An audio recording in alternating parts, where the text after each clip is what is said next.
Hey guys, it's CC from Louisiana. Listen, I just wanted to say thank you to the fans who came to the game. Y'all were super loud. My question is, I hope that they clean this up because why did when I saw Scandrick leaving Golden Tate coming across and leaving Barry Church one-on-one with Tate, I said, uh-oh. So I hope they get that cleaned up and Scandrick, don't stay on the receiver because that led to a touchdown. No, Scandrick was on the other side on that play. That's what he said. He said when Scandrick wasn't on him in church. He went over there to help, and he left Barry Church one-on-one. I said, oh, no, don't do that. Well, it wasn't really one-on-one. It was a zone, but I get your point. All right. Thank you very much. All right. Thank you.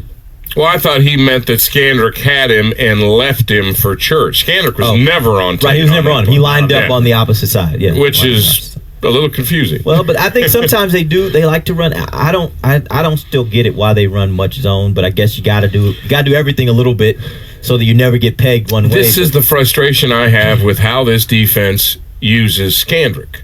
So many times this year.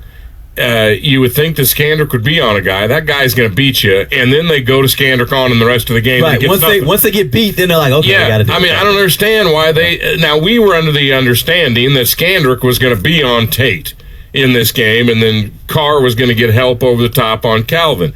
And then all of a sudden, Tate beats you for a 51-yarder, and Scandrick's nowhere near him. And it could have been as simple as maybe you make the call and you didn't really remember, oh shoot, we got it. You know what I'm saying? We don't know why they did what they did.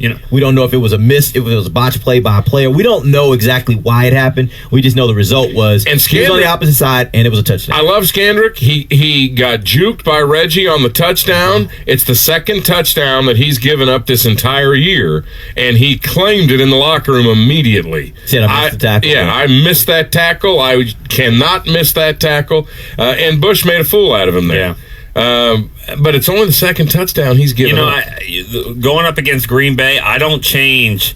I don't think I flip sides here. I don't. I keep them on the sides that they're on, and they're all going to have to guard each other. I like that also because when they go nickel, Cobb is the inside guy, and you want Scandrick on Cobb for the most part. But and give some help to Jordy because he does go deep a lot, but. Scandrick's going to have to cover Nelson, which I think he can, and Carr's going to have to cover Cobb, and he's got to be able to do that. And Sterling Moore and their third receiver, Boykin or the new guy Adams. Yeah, he's got some size. Their tight ends. I mean, he's quick too. Yeah, their tight ends are gonna become a problem. I mean, Rodgers is so good that and the thing is that.